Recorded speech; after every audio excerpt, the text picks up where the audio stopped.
Mercy. This is the new film in theaters starring Chris Pratt. And this is not a movie I was excited about, like, at all. Because, first of all, this is like exactly what you expect from a January movie. Where there'll be like some January movie that has some actors you recognize and maybe has a little bit of an interesting premise, but the reason it's being dropped in January is pretty clear because it's not very good. The reviews for this movie were pretty bad as expected, and I will say, just I didn't watch any trailers, but like this movie just wasn't good. Wasn't gonna be good, right? From all estimations, right? Chris Pratt is also an actor I'm not really a fan of, so going into this, I was just like, I wasn't really dreading it, but I kind of had an idea of what I was getting into it, and I was pleasantly surprised. This movie was not as bad as people make it out to be. Like this, I think this reviewed at like 18% on Rotten Tomatoes or some shit. This is not that bad. It's not like 18% bad on Rotten Tomatoes. It's a pretty boring movie that's really generic, but it's not good. Like, but it's also like this is a very watchable movie where I can see people who watch this movie coming out and being like, you know what? I didn't hate that. That was okay. I kind of enjoyed that. That is the kind of movie that this is. And so, like, you know, I think this would have been like a big hit if it dropped on Amazon Prime and not in theaters. Not really sure why it didn't. This movie is very much functioning like War of the Worlds with Ice Cube, which I never reviewed. But, you know, I like that's all on a screen. Well, this is that. But done to a better effect that's actually somewhat interesting.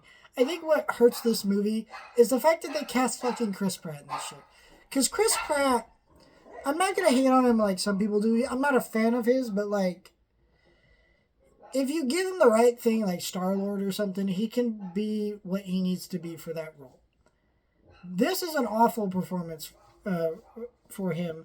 Not because Chris Pratt's acting poorly, but it's just one of those things of you should have never cast this person in the movie in the first place. Because Chris Pratt being in this movie makes no sense. Because just by the nature of him being in a movie where Chris Pratt is on trial for murder, and you're trying to figure out whether he did it or not, all the facts of the case, and there's all these twists and turns and everything, it looks like he did it. That you just immediately know he's not the person who killed them because he's Chris Pratt. Chris Pratt is not the kind of actor that would take a role like that, take a risk where he plays a murderer, right? So you already know the way it's going to go. Also, the way he delivers lines is not with the emotion and intensity that the movie fucking requires. So it's just bad. Chris Pratt is can be the right actor for certain movies. This is very much not one of them. It's terrible that he got cast in the role because I think there's going to be a lot of people who watch this and hate on him for it. But, like, it's not his fault. It's like whoever budgeted this thing and thought, well, we need to cast him in the role. Fuck that. He's not the right person for the role. And that's really what tanks the whole movie. Also, just the fact that it's generic. It's Minority Report.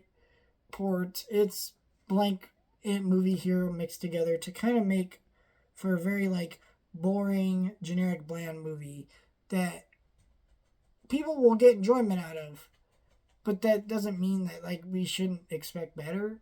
So, like, I'm not angry with it, but I'm also just like, I'm going to forget. This is a movie that, like, if you show me a poster from this movie, like, a year later, I'll be like, oh, fuck, I did see that shit, didn't I?